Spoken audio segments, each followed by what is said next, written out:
नमस्कार दोस्तों। आज की टॉपिक है वो है कि जब कभी हम एक बड़े फैसला करते हैं कि हम आगे में ज़िंदगी में बढ़ना चाहते हैं और किसी भी तरह हमें उस लक्ष्य में जो आपकी हमारी एम है, जो हमारा लक्ष्य है, वहाँ पर पहुँचना चाहते हैं, तभी कुछ ना कुछ ऐसा हो जाता है कि हम डिमोटिवेटेड हो जाते हैं या कोई रुकावट आ जाता है, या घर में या बाहर हो कोई ऐसी सर्कमस्टांसेस आ जाता है कि हमें हमारी जो माइंड सेट है वो चेंज होने लगता है। हमें लगता है कि मैं ये नहीं कर सकता, या हम डरते हैं उस चीज़ को। इससे क्या होगा कि हमें धीरे धीरे हमारा जो कंसंट्रेशन लेवल है वो डिक्रीज होता जाएगा और हम अपने काम के ऊपर, हमारे जो लक्ष्य है उसके ऊपर फोकस नहीं कर सकते हैं। और उसके बाद उसकी जो रिजल्ट आता है उस फल का, या उस मुकाम को देने जाते हैं, हम अंडर कॉन्फिडेंस होते हैं और हम उस चीज़ को सही ढंग से नहीं कर सकते हैं और उसका फल हमें भुगतना ही पड़ता है। तो ऐसा क्या करें कि हमें उस सब चीज़ से मुकर जाएं। तो इससे करने के लिए पहले तो हमें ये सोचना होगा, एक माइंडसेट खड़ा करना होगा कि जो कुछ भी हो रहा है, जो कुछ भी होगा, वो नियति के ऊपर है। हमारे नियति ही डिसाइड करती है, या हमारे पास जो सर्कमस्टेंसेस है वो डिसाइड करते हैं। इससे हमारा कोई लेना देना नहीं है।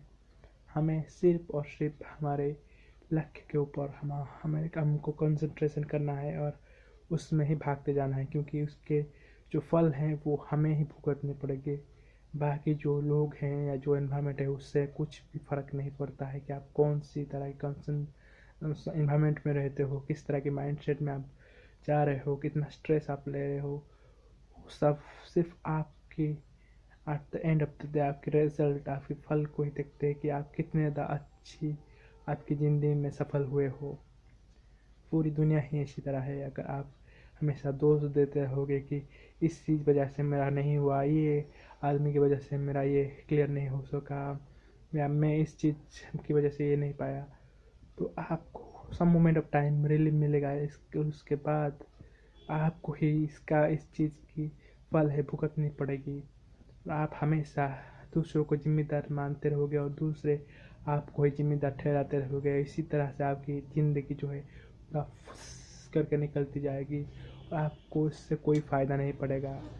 तो इसीलिए हमेशा अपने आप को तैयार रखिए हर किसी भी सर्कमस्टेंसेस से निकलने के लिए। अगर निकल नहीं सकते तो आप माइंड चेंज कर दीजिए और आप एक खुद के एनवायरमेंट तैयारी कर एक बनाएं जिसमें हम हमेशा अपने आप में हो, या कुछ लिमिटेड पर्सन के साथ ही माइंड सेट रखिए, जिससे आपको एक हेल्दी, ज़्यादा से हेल्दी नहीं हो तो एक पीसफुल मोमेंट मिले और आप ज़्यादा से ज़्यादा कंसंट्रेशन कर सकते हो आपकी जो लक्ष्य है या जो एम है, जो आप रास्ता है उसके ऊपर।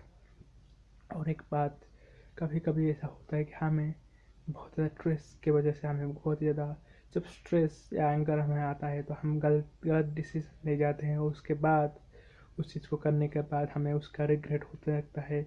उसको हम बार बार खेद पहुंचता है, क्यों मैंने ऐसा किया, मुझे ये कैसा करना नहीं चाहता था। वो होगा, लेकिन अगर आप सेल्फ कंट्रोल अपने ऊपर रखोगे, जो सेल्फ कंट्रोलनेस होता है अपने माइंड सेट के ऊपर, जो मेडिटेशन से आता है, ध्यान लगाने से आता है, अगर वो आप रेगुलरली ट्राई करोगे या आप मान के चलोगे कि मुझे हर कोई चीज़ काम करने से पहले एक बार सोचना पड़ेगा, और हमेशा पॉजिटिव एटीट्यूड, एक हंसता हुआ इंसानियत अपने अंदर रखोगे, तो भी आपके अंदर वो डेवलपमेंट होगी। और आप कहीं भी कुछ गलत फैसला लेने से या गलत कदम लेने से पहले आप खुद के अंदर झाँकोगे और देखोगे क्या मैं जो कर रहा हूँ मेरे लिए ये सही है, या क्या मैं जो कर रहा हूँ ये मेरे लिए गलत है।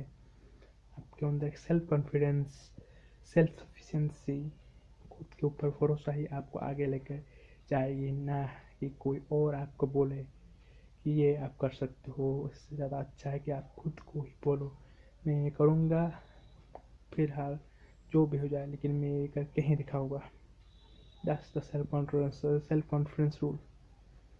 I hope it's a good analytic video. Please like my video. Thank you so much for watching. Thank you for your valuable life, valuable time for me. Thank you.